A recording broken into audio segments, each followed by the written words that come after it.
Indépendance, cha-cha, tozumiye. Oki Kwanza, cha-cha, tubakidi. Au table ronde, cha-cha, va gagner. Oni panda, cha-cha, tozumiye. Madame, Messieurs, bonsoir. Le Congo de 25 millions d'habitants, 3 universités et quelques instituts supérieurs. Aujourd'hui, la population a plus que triplé et davantage rajeuni. À 58 ans, c'est l'heure de faire le bilan et les perspectives sur l'avenir de la République démocratique du Congo. Et cet exercice, nous allons nous livrer à cela sur ce plateau spécialement conçu pour célébrer ce 30 juin, la fête de l'indépendance. On se retrouve dans un court instant. Achille Bondo, bonsoir. Vous êtes économiste, vous vous intéressez à l'histoire économique de notre pays. Vous êtes auteur de plusieurs ouvrages, dont le tout dernier est sorti au mois de janvier 2018. Exact. Merci d'être là. Nous avons également sur ce plateau Monsieur Mbikai Alexis. Bonsoir, professeur. Bonsoir, Françoise. Vous êtes professeur des universités, vous êtes aussi docteur en sciences politiques, c'est bien cela? Exact. À vous deux, merci d'être là ce soir et bonne fête de l'indépendance. Mais avant de commencer nos échanges, j'aimerais vous inviter à suivre avec moi cet élément réalisé par Blaise Boko Kiatsanza qui retrace l'histoire de notre indépendance ainsi que de quelques acteurs. Indépendance, cha-cha, tozumiye. 30 juin 1960, 30 juin 2018. Cela fait exactement 58 ans depuis l'accession de la République démocratique du Congo à l'indépendance, alors ancienne colonie belge. Avant d'arriver à cette souveraineté nationale, bien des choses se sont passées entre la conférence de Berlin convoquée par Bismarck en 1885 et la proclamation de l'indépendance de la République démocratique du Congo le 30 juin 1960. Le devoir de mémoire nous oblige de rappeler que la conférence de Berlin avait pour but de régler pacifiquement le partage de l'Afrique noire. Elle fut l'occasion de la reconnaissance internationale de l'État indépendant du Congo, État créé par Léopold II. Au cours de ce rendez-vous international pour le partage de l'Afrique noire, 14 nations y furent représentées. L'Allemagne, l'Autriche, la Hongrie, la Belgique, le Danemark, l'Espagne, les États-Unis d'Amérique, la France, la Grande-Bretagne, l'Italie, les Pays-Bas, le Portugal, la Russie, la Suède et la Turquie.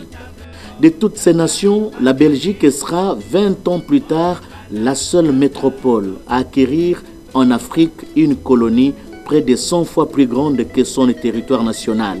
De 1885 à 1960, la République démocratique du Congo est restée pendant 80 ans sous le joug colonial belge. Que de sévices, que de tortures, que de maltraitance, l'homme congolais était chosifié. Allusion faite à la fameuse expression macaque, entendez singe, pour identifier les Congolais. 80 ans de souffrances morales qui ont abouti à une véritable révolution mentale, mieux encore à l'éveil des consciences d'un peuple opprimé. Une véritable prise de conscience dont le début remonte vers les années 20 avec le groupe de Simon Kimbangu et consorts. La sensibilité des membres de ce groupe éveillera une ardente aspiration à l'indépendance. La lutte menée semblait ne plus attendre que les jours meilleurs pour se muer en révolte. C'est pour cette raison justement que le prophète Simon Kimbangu fut arrêté en 1921 et déporté de son village natal Nkamba, appelé Nouvelle-Jérusalem, dans l'actuelle province du Congo central, aux différentes prisons du Grand Katanga. À côté de cette lutte menée par les hommes de Dieu, figure également celle des partis politiques, à travers les personnalités comme Joseph Kasavubu pour la BACO, Patrice Emery Lumumba et Kalonji pour le MLC, Bolikango pour l'interfédéral des groupes ethniques, Mafuta Kizola, alors Albert Delvaux pour le CEREA. La liste n'est pas exhaustive.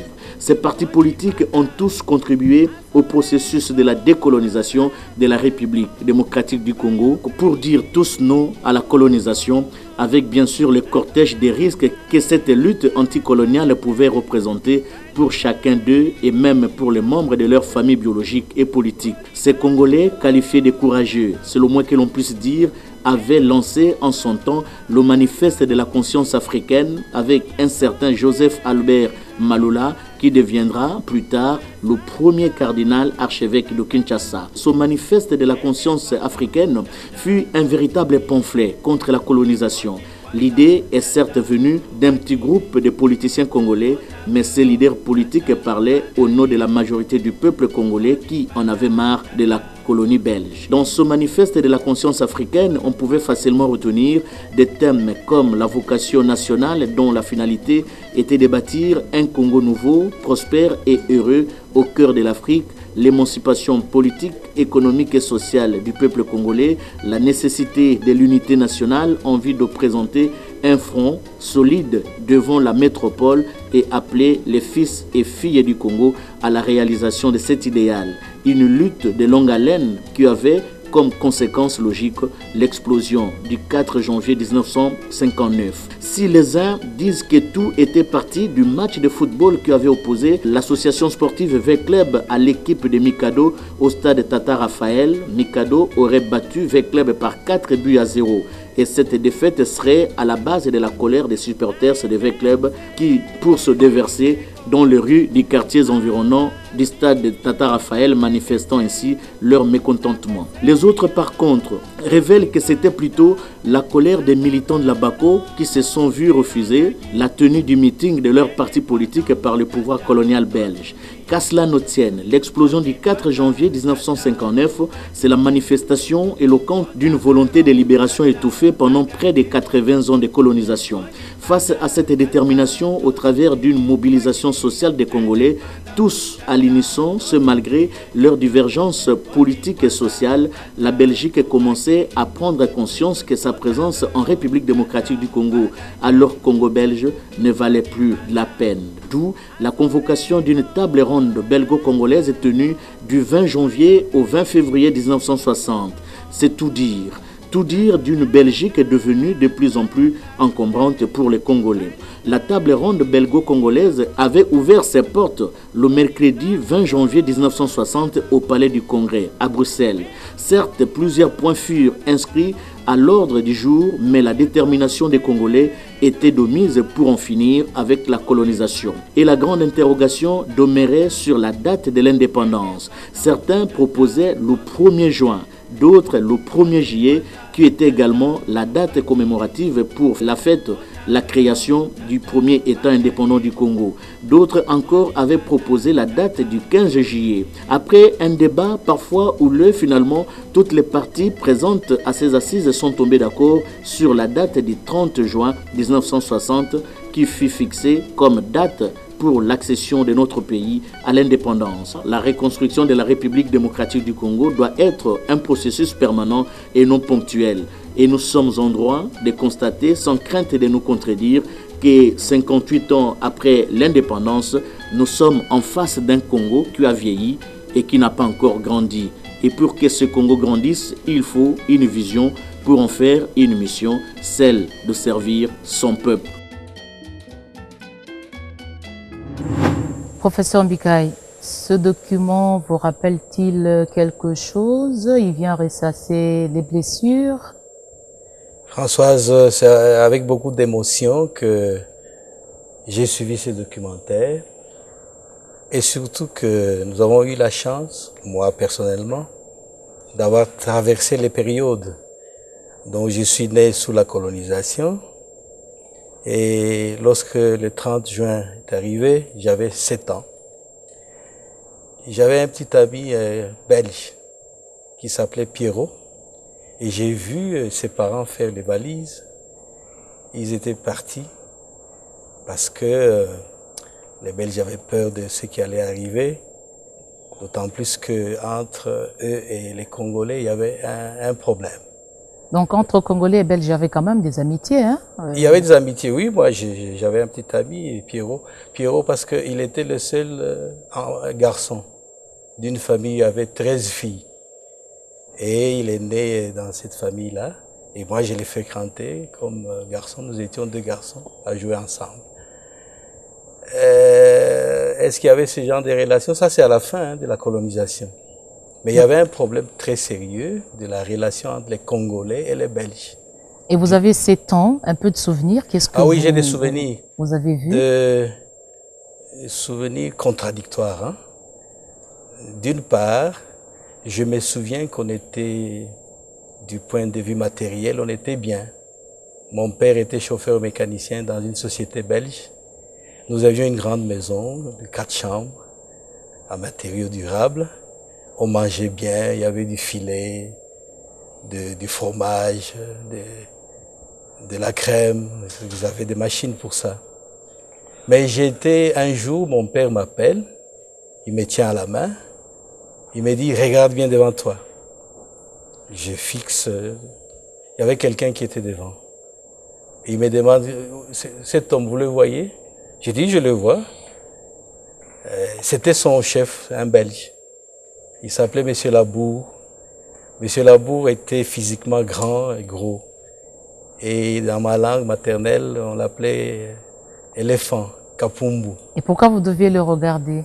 Alors, mon père me dit, fixe-le bien. Il me dit, maintenant à la main, tu vois ce blanc-là et les autres. Ils nous traitent de macaques, d'imbéciles. Nous n'avons pas de valeur devant eux. Alors je sens sa colère monter. Il me dit, ils vont voir, ces blancs, ils vont voir. Ils verront. Là, nous étions à l'approche de l'année 60. Je crois que c'était en 59-60. Et ils pensaient à l'indépendance. Parce que pour eux, quelle que soit la situation... Donc ils ruminaient déjà la colère. Ils ruminaient la colère parce que la situation matérielle que nous avions ne reflétait pas la relation qu'eux entretenaient avec leurs supérieurs. Mais vous mangez de la viande? Oui, on mangeait, on était bien. D'ailleurs, le Congo belge, c'était une colonie modèle, ce qu'on appelait colonie modèle. Du point de vue économique, il y avait des infrastructures, des hôpitaux, des écoles, des routes, il y avait tout. Donc, de ce point de vue-là, les Congolais... Il n'y avait pas raison pour contester quoi que ce soit. Il n'y avait pas raison, mais avec les années qui passaient vers les années 55, 56, 57, il y a eu la crise économique. Je ne vais pas évoquer la guerre mondiale qui a eu des répercussions. Et puis il y avait eu les mouvements d'indépendance, la conférence de Bandung. Et tout cela avait fait que le discours du général de Gaulle à Brazza, tout cela avait suscité un certain engouement du point de vue politique. Mais du point de vue économique, le Congo belge, c'était une colonie qui était bien construite, hein, qui avait des infrastructures. Voilà, une colonie modèle. Professeur, excusez-moi, je reviens sur les souvenirs. Vous avez 7 ans. Y a-t-il une image forte que vous gardez du 30 au juin? Aujourd'hui, nous sommes 30 juin, remontons à 60. Est-ce qu'il y a oui, une image qui vous alors revient à l'esprit? l'image, je vous disais que c'est contradictoire parce que d'une part, apparemment, on était moi enfant, je me voyais qu'on était bien. Et puis vous avez dit que les parents de votre ami devaient quitter le pays. Oui, en 60, parce que quand il y a eu ce mouvement d'indépendance, les Blancs n'étaient pas à l'aise, hein. Ils craignaient pour leur vie et ils ont fait des valises pour partir. Alors, j'ai rappelé ce que je disais à propos de mon père pour montrer la relation ambiguë qui existait entre les Belges et les Congolais du point de vue des relations humaines. Et puis, je voulais aussi montrer que nos parents ont cherché cette indépendance parce qu'ils avaient une soif de la liberté. Alors, en 60, qu'est-ce que je vois?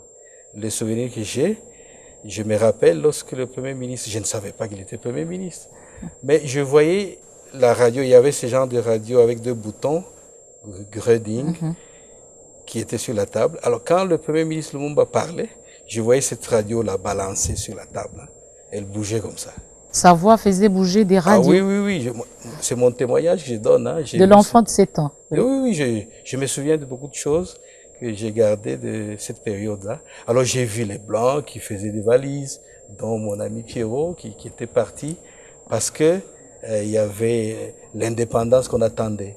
Donc l'indépendance était attendue par tous les Congolais. Et j'ajoute que les Congolais, depuis que la colonisation avait commencé, ils n'ont jamais accepté ça.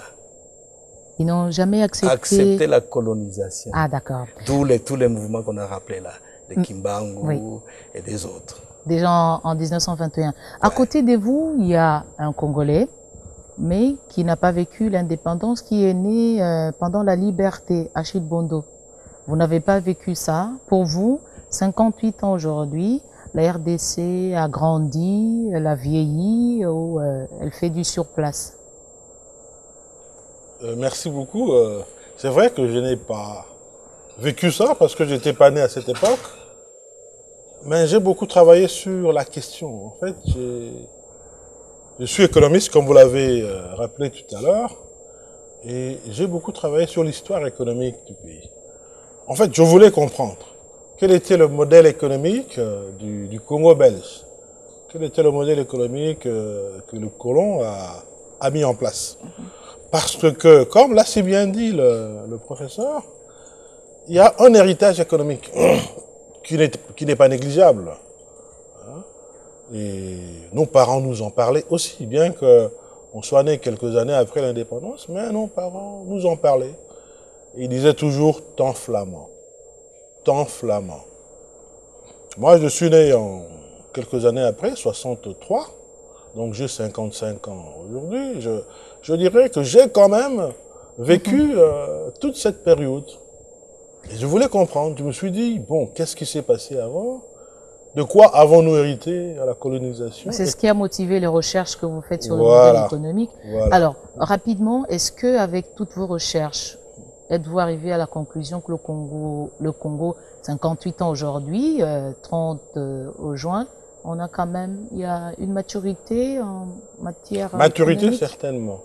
Maintenant, si on analyse la trajectoire économique du Congo belge et qu'on la compare à la trajectoire économique de la période qui vient après l'indépendance, on se rend compte qu'il y a eu une évolution qui n'est pas positive. Disons les choses très simplement, qui n'est pas positive.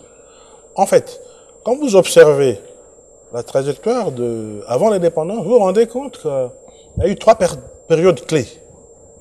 Si vous prenez pratiquement des années 1890, 1890 à 1910, c'était la période de la mise en valeur des ressources agricoles, où le Congo belge, enfin le colonisateur, exploitait le bois, le caoutchouc, le coton, le café, ainsi de suite. Ça, c'était vraiment l'activité de base. Et de 1910 à 1950, c'était la période des grandes découvertes minières dans les provinces du Katanga et du Kasaï. Et c'est avec la création notamment de l'Union minière du Haut-Katanga.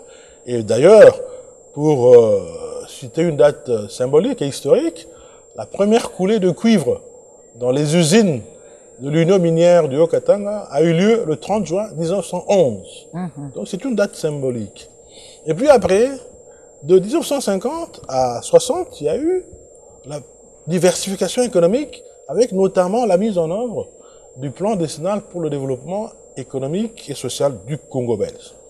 Donc ces trois périodes ont permis, comme le prof l'a dit, à bâtir une économie qui était fondée sur un modèle économique qui avait deux sources de croissance. Les mines et l'agriculture, d'une part, secteur primaire, et de l'autre, le secteur industriel. Parce qu'à l'accession de ce pays à l'indépendance, il y avait un tissu industriel. Il y avait une industrie automobile, mécanique, de construction, d'habillement. Et c'était un tissu déjà, assez diversifié. Donc, pour résumer le modèle économique du Congo belge, c'était un modèle fondé sur l'exploitation des ressources naturelles, mais avec une économie de production diversifiée, avec un tissu industriel relativement diversifié. Mais ce modèle avait deux faiblesses. C'est que d'une part, l'économie était orientée vers la satisfaction des besoins de la colonie. Donc c'était une économie extravertie, tournée vers la Belgique, et une économie dualiste avec deux secteurs. Un secteur moderne, assez développé, et un secteur traditionnel. Donc une économie tournée vers la colonie, c'est ce qui justifie tourner les vers frustrations. la métropole. Vers la métropole, donc c'est ce qui justifie cette frustration que les parents, notamment des professeurs Mbikaï, ressentaient. Nous reposons justement cette question centrale. Que s'est-il passé le 30 juin? Comment comprendre cette envie des Congolais de se libérer du joug colonial? Nous avons des analyses et des témoignages dans ce regard croisé que nous vous proposons de suivre.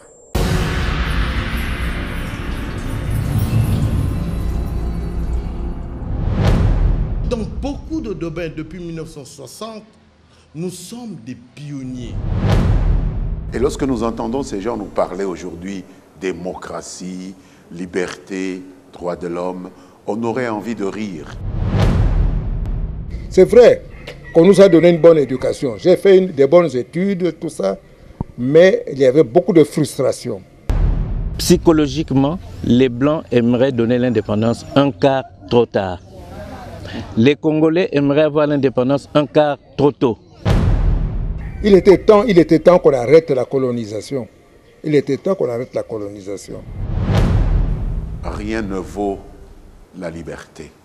Il vaut mieux, même si on a des problèmes, rester soi-même, rester maître de son destin, que d'être un esclave riche, d'être un esclave enchaîné. Ils y arrivent en grand nombre, les Européens, mais parmi eux aussi, il y a beaucoup trop d'aventuriers qui viennent tout simplement à la recherche de la fortune facile. La compréhension de l'indépendance n'existe pas sans ces personnages. Simon Kimbangu, Patrice Lumumba, Mosé Laurent Désiré Kabila. L'indépendance politique n'est rien s'il n'y a pas d'indépendance économique. 30 juin, grand moment de l'histoire. Professeur Mbikaï, vous avez suivi ces réactions? Oui, avec beaucoup d'intérêt. Ce sont des réactions qui montrent, qui essaient d'examiner la situation coloniale qui a amené le peuple à chercher à se libérer. Et ce qui est le plus important, c'est cette quête de liberté, la liberté. Je venais de vous dire que du point de vue économique, et M. Bondo l'a rappelé, le modèle qui était appliqué a permis à la colonie d'être une colonie modèle. Mais il y avait ce problème-là de relation entre le colonialiste et le colonisé. De quelle administration avez-nous hérité de la colonisation? Nous avons hérité d'une administration centralisée, hein, une administration d'où tout vient d'en haut, une administration qui a utilisé les chefs coutumiers pour ses propres intérêts. On a laissé les chefs coutumiers agir pour contrôler les aires ethniques au niveau des villages et des provinces, des territoires, districts. Mais tous les ordres venaient d'en haut. Mais tout semblait bien fonctionner comparé à aujourd'hui, hein, estime un certain courant. Qu'est-ce qui fonctionnait? Du point de vue économique, on l'a dit, ça marchait bien. Il y avait des routes. J'ai des souvenirs d'enfance, comme je vous l'ai dit, mon père était chauffeur. Et quand on se promenait, c'était à l'intérieur du pays, au Kasaï. Il y avait des routes en terre battue. J'ai même vu l'administrateur délégué qui avait une voiture de luxe Impala qui roulait sur ces routes-là. Donc, une Mercedes pouvait y rouler. Et il y avait des routes interprovinciales, d'une province à l'autre, d'un village à l'autre. Il y avait des ponts partout, des ponts en bois. J'ai vu ça. Donc, il y avait un certain dynamisme du point de vue économique. Et de ce point de vue-là, les anciens, ceux qui ont vécu la colonisation, regrettent ce temps-là. Mais le grand problème, c'était au niveau je dirais, politique. Parce que le Congo était une colonie où les Belges disaient que, d'abord, pas d'élite, pas de problème, et puis pas d'initiation à la vie politique. Ce qui a fait que la vie politique n'a commencé qu'après les années 55, lorsque le roi est passé par ici, avec le plan Van Bilsen, le manifeste de conscience africaine, contre-manifeste. C'est à ce moment-là qu'on a commencé à a touché aux problèmes politiques qui ont abouti aux consultations de 57. Et donc, les Congolais étaient muselés. Muselés, exclus de la gestion. Est-ce que cela ne rattrape pas jusqu'à aujourd'hui? Comme on n'a pas été initié un tout petit peu à conduire les choses, les gens se sont improvisés et voilà. Oui, c'est-à-dire la colonie belge a eu cette spécificité d'avoir été fermée au monde extérieur. Les Congolais n'ont vu Bruxelles d'une manière générale qu'à l'exposition universelle de Bruxelles en 58. C'est à ce moment-là que les Congolais se sont retrouvés, les chefs coutumiers, les autres qui étaient sélectionnés, se sont retrouvés ensemble en tant que acteurs politiques, acteurs sociaux. Ils se sont retrouvés pour une fois, la première fois, ensemble en 58. Et c'est à ce moment-là qu'ils commencent à s'ouvrir un peu au monde. Et à côté, à Brazza, De Gaulle avait fait un discours là-bas qui appelait les Africains à chercher l'indépendance s'ils le voulaient bien. Et la Guinée de Sékou Touré avait accepté de prendre son indépendance en 58, alors que chez nous, on était dans une sorte de prison politique. On n'était pas ouvert et par conséquent, l'initiation n'a pas eu lieu. Et bon, on peut comprendre, hein, c'était un peu... les acteurs politiques se sont formés par eux-mêmes. Lumumba, par exemple, c'était notre autodidacte. Kassavou, vous peut-être avez fait le séminaire. Gizenga, les séminaires, mais très peu, très peu. Alors, très peu étaient formés et aujourd'hui, vous avez des milliers de cadres formés et les choses ne se présentent pas de la même manière. Alors là, il faut que je vous explique ce qui s'est passé. Allez-y. Il y a eu, dans le mouvement de la recherche de l'indépendance, il y a eu une coupure entre l'élite et la masse, la base. En fait, l'indépendance, ça je dois le dire, ce ne sont pas les acteurs politiques qui ont cherché ça. C'est le peuple lui-même. Le peuple a cherché l'indépendance, comme je vous l'ai dit, depuis le début de la colonisation, ils n'ont jamais accepté cette colonisation-là. À partir de Léopold II jusqu'à la colonisation belge. Alors, lorsqu'il y a eu le mouvement de l'indépendance, c'est le peuple qui a appuyé cela. Et ça a été récupéré par les acteurs politiques, dont Lumumba, Kasavubu, dans des mouvements qu'ils ont créés. Ils ont donc encadré la population vers cette quête de l'indépendance. On y est arrivé. Souvenez-vous de 59, les événements du 4 janvier, c'est le peuple lui-même. Et lorsque ça s'est passé, personne n'était là pour donner le mot d'ordre. Il y a une partie des gens qui étaient au stade, qui sortent du stade très fâchés, parce que le club avait perdu face à Mikado. Vous voyez, au choix, ils sortent sur ce qu'on appelait Prince Baudouin, l'avenue Kasavubu aujourd'hui. Ils sortent très fâchés du stade.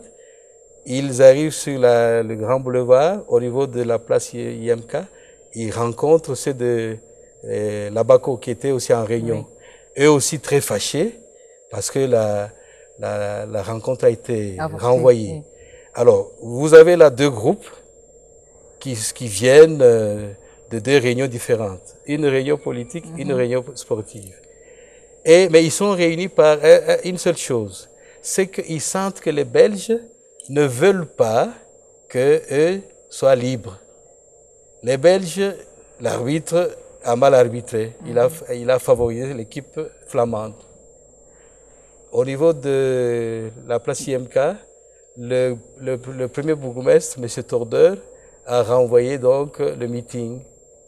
Conclusion de ces groupes qui étaient en mouvement, ce sont les Belges qui sont à la base de nos malheurs. Donc on en finit aujourd'hui. Qui a pris la décision? Il n'y avait pas de leader politique.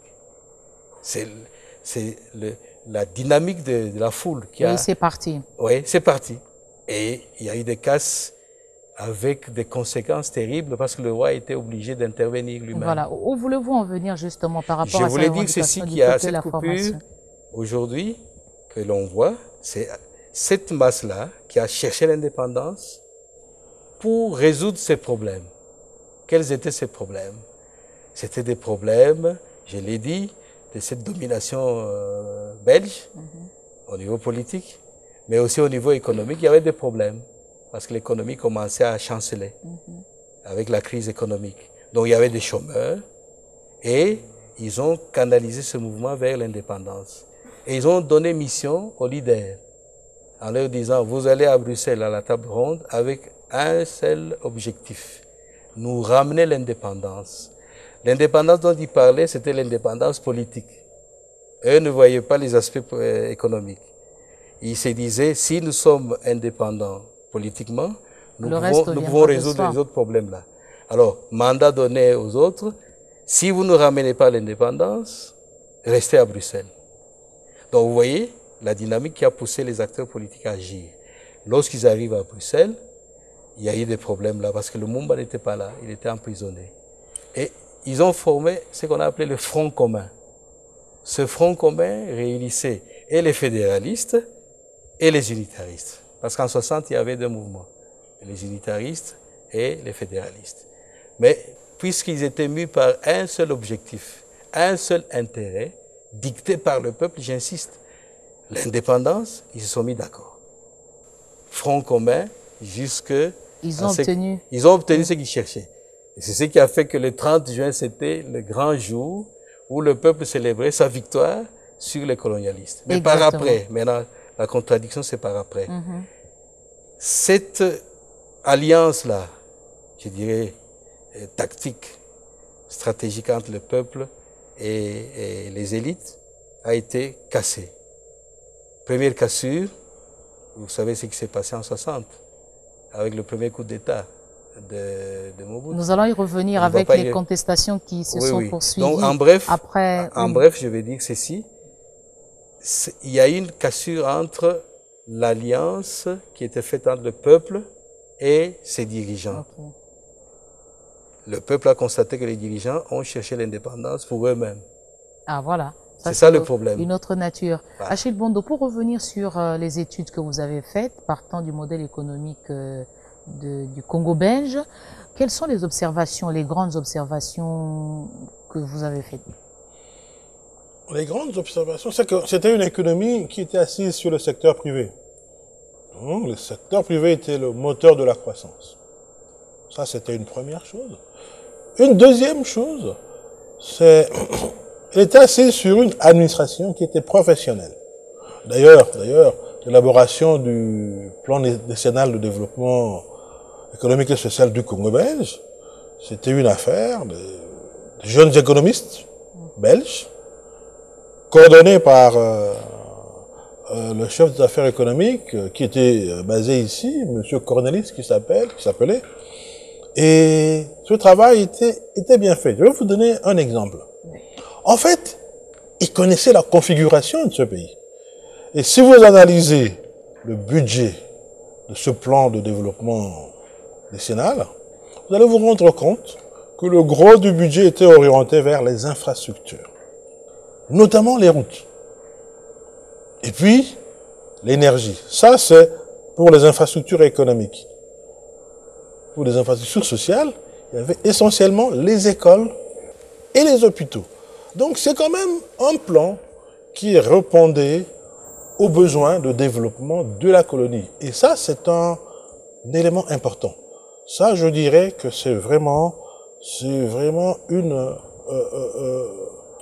bonne initiative. Maintenant, ces infrastructures étaient orientées essentiellement vers l'évacuation des produits, des ressources naturelles de la colonie vers la Belgique. Si vous regardez le système des transports, c'est organisé. Non, je crois que parce que, et je dois quand même le relever, les revenus qui étaient générés par ces ressources naturelles étaient réinvestis. Le plan décennal de développement a été financé par les ressources de la colonie. Ce n'était pas les ressources de la métropole. C'est des ressources de la colonie. Donc ça, c'est quand même quelque chose, je dirais, de positif qu'il faut noter. Il n'y avait pas que du mauvais, il y avait aussi du bien qu'il faut noter parce que, vous savez, dans un processus de développement, il faut savoir copier ce qui est bon et rejeter. Puisque vous dites qu'il faudrait copier ce qui est bon, le Congo indépendant, A-t-il continué avec ce modèle économique ou a créé déjà son propre modèle? Le Congo indépendant, donc partant de 1960 à aujourd'hui, à certains aspects, a gardé le modèle économique. Parce que aujourd'hui, on est encore une économie dépendante des ressources naturelles. Et vraiment, il faut dire que sur ce point-là, on n'a pas évolué du tout. Première chose. Deuxième chose, le tissu industriel qui existait à l'accession du pays à l'indépendance aujourd'hui a totalement disparu. C'est un pan entier de l'économie qui a disparu. Ce qui fait qu'aujourd'hui, il y a un modèle qui est tout à fait différent parce que nous sommes une économie de rente et de consommation. C'est quoi une économie de rente? C'est une économie qui vit essentiellement de l'exportation des ressources naturelles. Aujourd'hui, c'est le cuivre, c'est le pétrole, qui totalise 98% des recettes d'exportation du pays. C'est une économie extrêmement vulnérable. Deuxième chose, c'est une économie qui n'a pas de tissu industriel. Il y a eu des événements qui se sont passés qui ont fait que le tissu industriel a quasiment disparu. Aujourd'hui, il n'y a plus d'industrie textile. Aujourd'hui, l'industrie agroalimentaire qui existait à l'époque s'est beaucoup rétrécie, sinon a totalement disparu. Il n'y a plus l'industrie automobile, il n'y a plus l'industrie mécanique, il n'y a plus l'industrie de sous-traitance minière. Donc ça, c'est un recul. D'ailleurs, si vous regardez la structure de l'économie, vous allez vous rendre compte que l'exportation des produits élaborés, c'est-à-dire des produits industriels, n'existe quasiment plus. Donc sur ce plan-là, il y a eu une forte régression. Et je vais très rapidement vous dire les trois grandes phases de 60 à aujourd'hui. La première Justement phase, parce qu'on sait que dans les années 70, de ce que nous apprenons, il y a eu une embellie et puis après il y a la chute. Est-ce qu'on est resté dans la chute ou il y a quand même une volonté de revenir? vous posez une très bonne question parce que si vous analysez la trajectoire économique, vous allez vous rendre compte que la courbe de croissance de l'économie congolaise, sur une période de 100 ans, si nous partons de la période coloniale, vous voyez, la courbe elle est positive, elle est croissante, jusqu'à pratiquement en 70, 1970. Avec une légère inflexion de 60 à 65 avec les troubles qu'il y avait. Mais la tendance générale a été à la croissance. Raison pour laquelle en 60 d'ailleurs, le PIB de ce pays était supérieur à celui du Brésil. Oui, mais le Belge était parti. Comment on a pu tenir? Le Belge était parti déjà. Non, mais il y avait quand même la base de l'économie qui existait, ça va de soi. Le tissu industriel était encore là. Mais qu'est-ce qui s'est passé après? Première mesure, une mesure très négative. La zaïréanisation, ce qu'on a appelé la zaïréanisation, où toutes les activités de production étaient cédées à des nationaux qui n'avaient pas d'expérience dans les affaires ni dans l'industrie.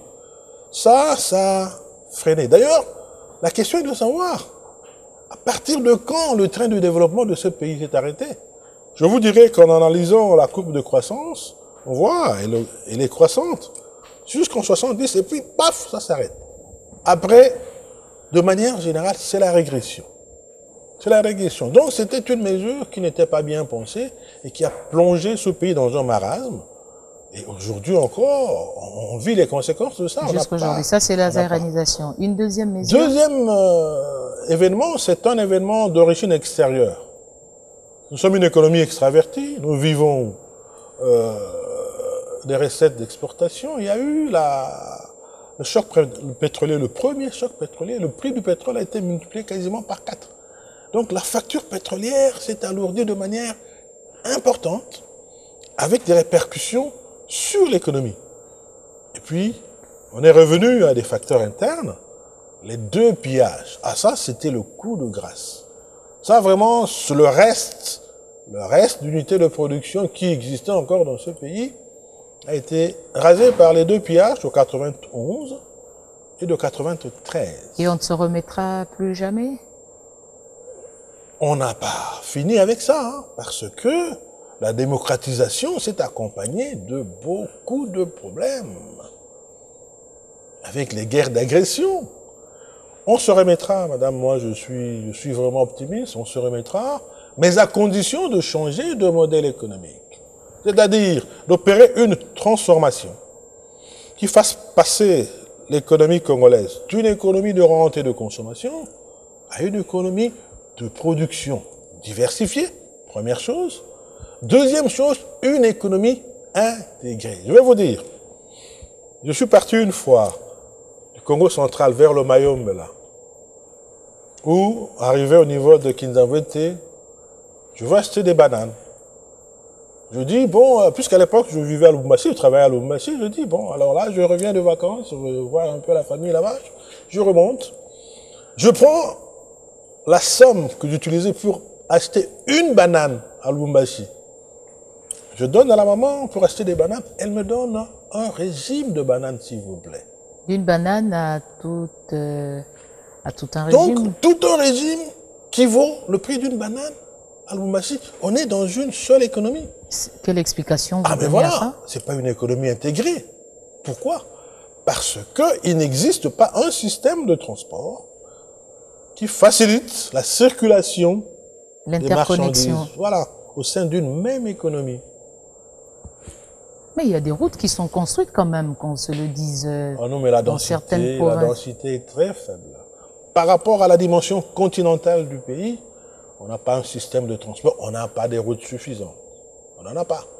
On n'en a pas. On n'en a pas suffisamment. Ce qui fait que, en fait, chaque province forme un peu une économie à part.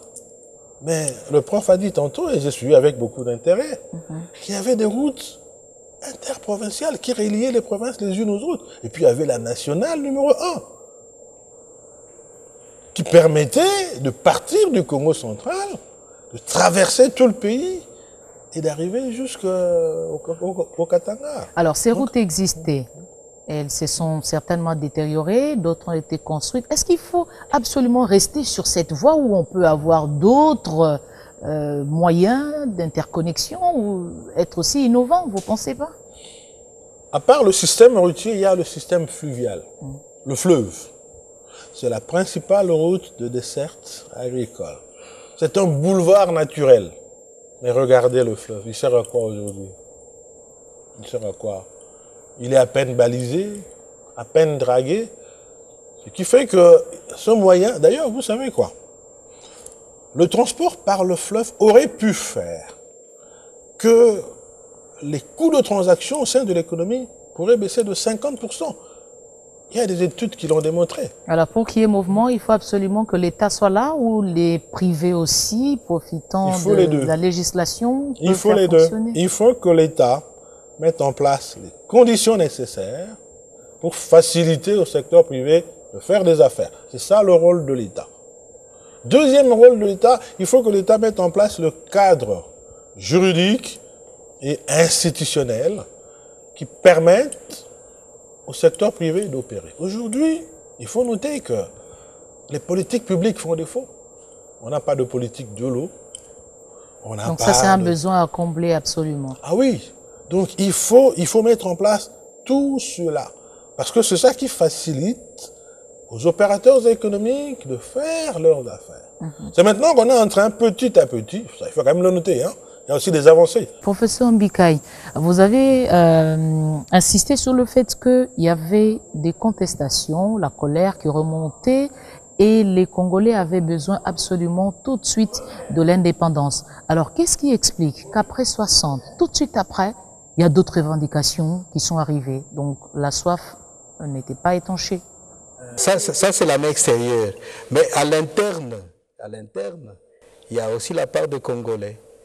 C'est-à-dire, je vous ai parlé de la rupture entre l'alliance entre la masse et l'élite. L'élite qui est arrivée au pouvoir, pour elle, l'objectif était atteint. Ils étaient devenus des ministres et la masse est restée dans son attente. Et de ce point de vue-là, il y a eu des troubles interethniques, forgés toujours par l'ancien colonialiste. on a suscité des troubles au Kasaï, on a suscité à Luabour, on a chassé ce qu'on appelait les Baluba de Kananga, on les a chassés pour qu'ils rentrent à Bakwanga, alors que les Baluba et les Lulua, ce qu'on appelle Baluba et Lulua, c'est la même ethnie, ce sont des Luba. Mais pour des raisons politiques, on les a divisés. Et donc, et les Congolais, c'est ça leur part, hein, ils sont tombés dans le piège. Il y a eu des frictions au niveau des leaders politiques qui ont commencé à se tirailler. Voilà, les mêmes pièges sont tendus. Jusqu'aujourd'hui, peut-on le dire, les Congolais continuent toujours à tomber dans les pièges. Et à ce niveau-là, qu'est-ce qu'il faut noter, c'est que le piège est tendu. Pourquoi? D'une part, vous avez les politiciens qui n'ont que la visée de leurs intérêts immédiats. Ils cherchent à résoudre leurs problèmes à eux. Vous avez de l'autre côté le peuple qui, lui, a toujours la vision de l'indépendance des 60. C'est-à-dire que le peuple, dans sa majorité, veut que ce pays fonctionne pour d'abord résoudre ses propres problèmes. Alors que du côté des politiciens, eux, ils font fonctionner le pays pour résoudre leurs propres problèmes. D'où les interférences maintenant extérieures qui viennent pour d'abord diviser les politiciens.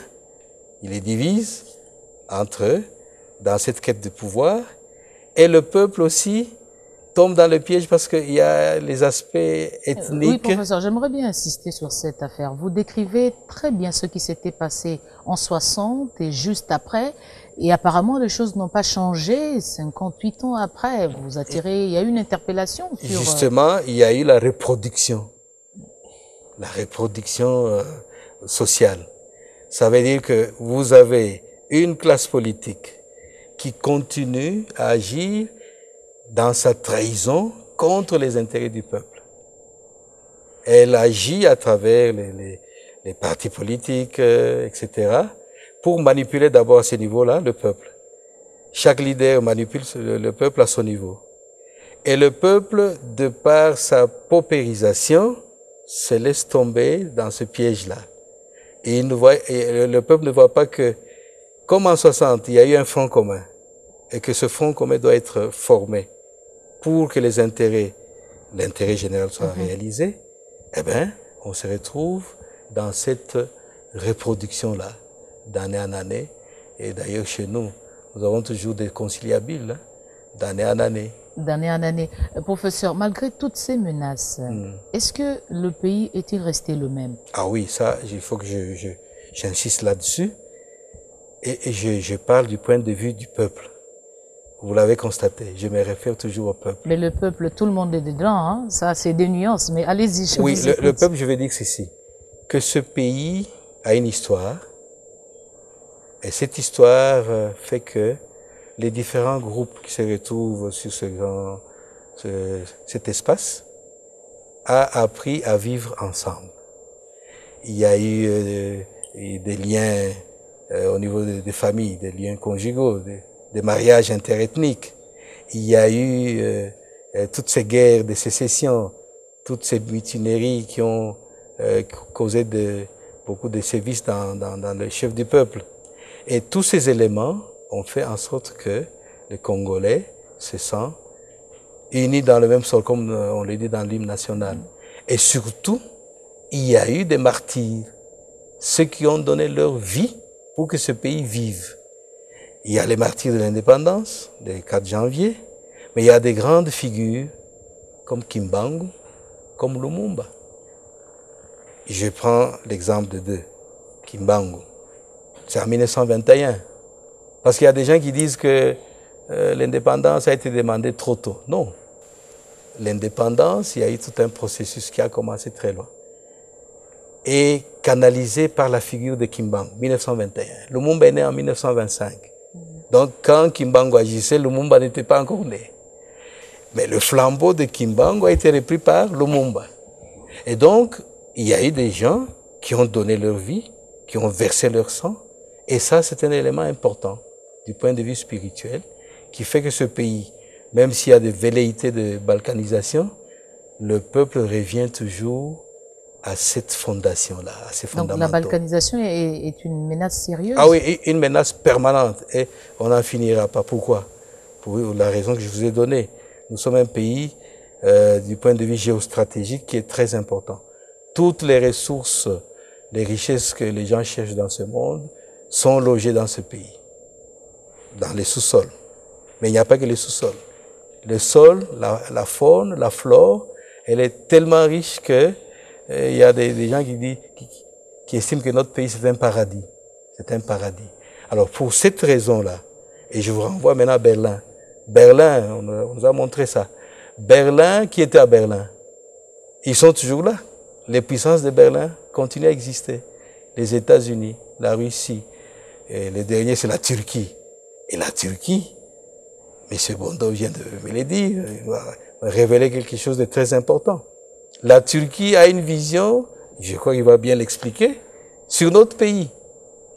La Turquie veut que le pays, le Congo, soit la tête de pont pour ses affaires en Afrique, et pourquoi pas dans le monde. Donc nous avons des acteurs extérieurs qui lorgnent sur notre pays. C'est comme une belle femme. Alors quel comportement adopter? Parce que là c'est divin, nous sommes là, on ne sait pas se déplacer, ça ne va pas changer. Alors maintenant ce qu'il faut faire c'est quoi? C'est d'abord que nous, Congolais, nous prenions conscience de ce que nous sommes. Contrairement à la pensée de la rue. Hein, qui sommes-nous? Nous sommes un peuple important, glorieux, comme l'a dit Lumumba. Un peuple qui a une capacité de survie incroyable. Contrairement à toutes les stratégies qui ont été menées pour balkaniser le pays, le faire disparaître, mais les Congolais n'ont pas accepté ça. Et ça, c'est très important. Il faudrait donc que nous prenions conscience, surtout la jeunesse, hein, là je m'adresse à la jeunesse. Il ne faut pas que la jeunesse pense, j'entends dire, vendons ce pays et puis répartissons-nous les revenus. Non. On ne peut pas vendre ce pays, ce bijou, ce paradis, et si nous le vendons, où est-ce que nous irons? Et si nous le vendons, à quel montant nous allons nous partager les revenus de cette vente-là? Et donc, nous devons tout simplement dire aux Congolais, qu'ils soient politiciens ou le peuple, que nous sommes un pays très important. Et d'ailleurs, en Afrique, lorsque nous voyageons, les Africains nous disent, vous êtes la locomotive, nous vous attendons. Nous sommes les wagons. Oui, donc l'Afrique attend que le Congo se remette sur les rails. Et ce qu'il nous faut, c'est que cette fibre-là, nationaliste, soit toujours ranimée dans les chefs de dirigeants, dans les chefs du peuple et surtout dans les chefs de la jeunesse, parce que c'est la jeunesse qui est l'avenir de demain. Vous parlez de la jeunesse. Monsieur Achille Bondo a évoqué quelque chose d'important, l'éducation. Vous êtes dans ce domaine. Est-ce que vous arrivez à créer, à fabriquer des cerveaux qui vont conduire ce pays à l'émergence? Est-ce que le Congo est prêt? Alors là, il y a un problème parce que l'histoire de notre pays a fait que le secteur de l'enseignement a été complètement désarticulé. On l'a oublié. À une époque, le budget de l'enseignement, c'était 20%. Et puis, 0,0. Jusqu'à 1%. Voilà, 0,0. Mais comment voulez-vous que le pays marche si la jeunesse est mal formée? Il y a un problème dans les secteurs. 58 ans après, professeur, doit-on continuer à pleurnicher, à nous auto-flageller? Quel comportement faut-il adopter? Non, on ne pleurniche pas. Il y a un effort qui a été fait par le gouvernement. Je peux vous donner l'exemple. Le gouvernement a fait un effort pour bien payer les professeurs. C'est déjà un effort. C'est pour montrer que on veut réformer le secteur. Ce n'est pas un discours pour décourager, mais c'est d'abord le constat des faits. Alors ce qu'il faut, c'est quoi?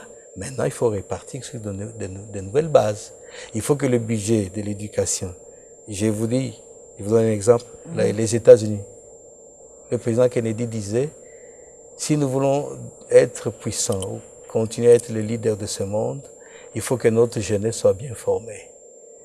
Vous prenez le budget de l'université Harvard, c'est 80 milliards, plus ou moins. Une université.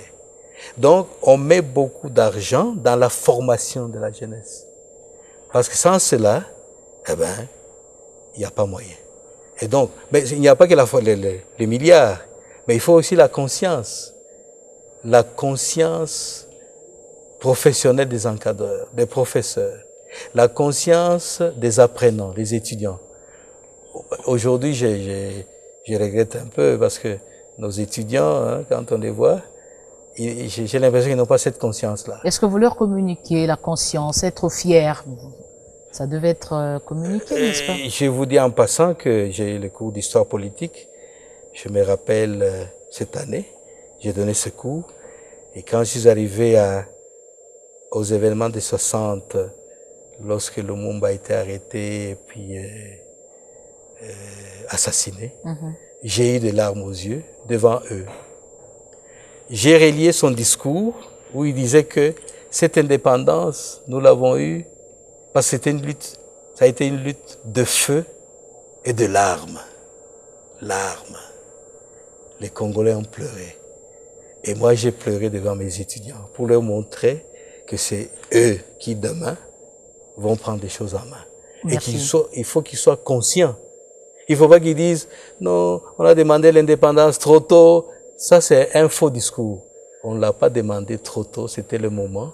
Mais maintenant, il faut que les Congolais prennent conscience de ce qu'ils sont, qui se mettent au travail, que ce soit au niveau des dirigeants, jusqu'au petit peuple. Voilà. Pour que ce pays soit la locomotive d'Afrique et non pas le wagon. Achille Bondo, est-ce que le problème du Congo, c'est pas, dans une certaine mesure, ses choix politiques, les options levées? Naturellement. Naturellement, parce que c'est la politique qui conduit tout. C'est la politique qui décide, c'est la politique qui met en œuvre les décisions que... C'est ce qui justifie un peu la descente et la remontée difficile sur le plan économique, ce que vous venez d'évoquer? Non, mais c'est tout à fait ça. C'est une question de gouvernance. Gouvernance politique, gouvernance économique. Alors, mais au bout du compte, hein, ce pays a un bel avenir économique. Sur le plan tout à fait économique, ce pays a un bel avenir. Je vais citer, je vais d'abord donner les pistes. Et je vais très rapidement développer ces pistes. Premièrement, je l'ai dit tantôt, quand on fait une analyse de la trajectoire économique, on voit comment les choses ont évolué, on voit que vraiment il y a eu la régression. On a fait le choix d'un modèle économique qui ne favorise pas le développement. Économie de rente, économie de consommation. Une économie qui ne vit que des produits d'exportation non élaborés et une économie qui importe tout ce qu'elle consomme. Nous importons de la nourriture, nous importons les médicaments, nous importons les habits, nous importons n'importe quoi. Ça, c'est pas le bon modèle. Il faut un modèle économique qui fasse qu'on puisse passer de la rente et la consommation à la production diversifiée et à l'intégration économique. Et il nous faut des instruments pour ça. Il faut un programme de diversification de l'économie, il faut un programme de valorisation des ressources naturelles pour générer en interne les moyens de financement du développement. Nous sommes une économie qui tend la main à tout moment vers d'autres pour financer même de petits programmes. Même l'assainissement de la ville ici, c'était l'Union européenne. Maintenant que l'Union européenne a arrêté les financements, regardez ce que la ville de Kinshasa, la capitale, est devenue. Franchement. Donc, il nous faut générer en interne des moyens de financement du développement de notre économie et de financement de nos programmes sociaux. Et comment le faire? Il faut valoriser nos richesses naturelles. Il faut les transformer en ressources économiques. Et pour ça, il faut des politiques, des stratégies et un programme de mise en œuvre. Ça prendrait combien de temps encore? On peut se donner un horizon. Moi, dans mes réflexions, je me dis, on se donne 10 ans. On élabore et on met en œuvre un bon programme de diversification de l'économie sur 10 ans. On met en œuvre un programme de valorisation des ressources naturelles de ce pays sur 10 ans. Et puis, on cible ces ressources. Les ressources en eau. C'est la principale richesse de ce pays. Les ressources énergétiques, les ressources forestières. les ressources agricoles et les ressources minières. Vous savez, les mines, c'est une ressource qui s'épuise. D'après les indications d'experts, les réserves minières sont là encore pour 100 ans. Et puis après, on devient quoi? Donc il faut bien gérer ce que nous avons maintenant. J'ai écrit un livre sur le sujet, c'est pourquoi j'en parle. Et puis 3, un plan de développement des infrastructures que l'on peut calquer sur le modèle qui a été mis en œuvre à l'époque coloniale, c'est pas mauvais. Route, énergie. Les télécommunications, là, déjà, on a un pas en avance, et ça, c'est très, très bien. Ça, vraiment, c'est l'un des grands acquis depuis 2000. Avec cette explosion des nouvelles technologies de l'information, de la communication, avec les télécommunications, ça, c'est une très grande avancée. Donc, ces 3 choses-là. Et puis, ajouter à cela la répartition équitable des fruits de la croissance économique. Il faut que personne ne soit laissé sous la route. Il faut qu'on répartisse correctement le revenu national pour qu'il n'y ait plus ces frustrations, pour que personne ne manque plus à manger dans le pays, pour que chacun se dise véritablement que non, les richesses de ce pays me profitent. Parce que si on ne le fait pas, les gens sont facilement manipulés par les ennemis du peuple, et puis voilà. Et alors là, oui, professeur, vous terminez par là? Par là, il faut donc la volonté politique. La volonté politique. Parce que c'est au niveau de décideurs que toutes ces orientations peuvent être mises en œuvre. Mais s'il n'y a pas cette volonté politique, eh ben, on peut échafauder tous les plans.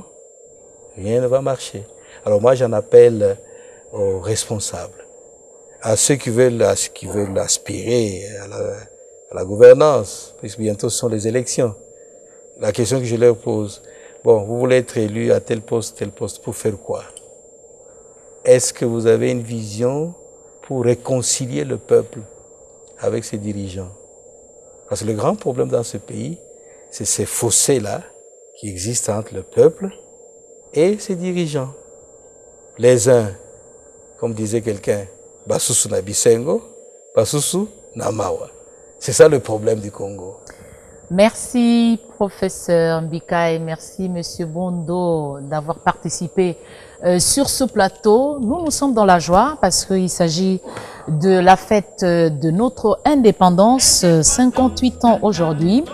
Nous espérons que vous avez suivi avec beaucoup d'attention l'échange qu'il y a eu sur ce plateau autour de mots tels que l'indépendance, la liberté, la fierté de rester un peuple uni. Ces échanges vont certainement se poursuivre dans vos salons. Madame, Monsieur, merci de votre fidélité. La réflexion va se poursuivre certainement au-delà de Kinshasa où vous nous suivez à travers la télévision nationale. Merci de votre fidélité et bonne chance et bonne fête à tous et à toutes. Au revoir.